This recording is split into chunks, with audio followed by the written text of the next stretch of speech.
Алейкум ассалам рахматуллахи ва баракатуху.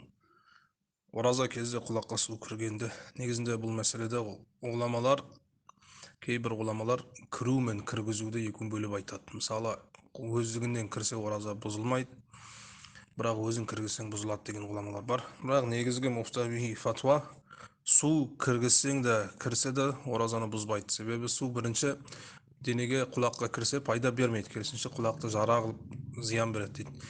Екіншіден, ол құлақтың ар жағына өтпейді дейді да, су өтпегеннен кейін ол асқазанға бармайды, ол оразаны ашпайды дейді. Бірақ май тамызу, дәрі тамызу ол оразаны ашады, оған ешқандай хилаф жоқ.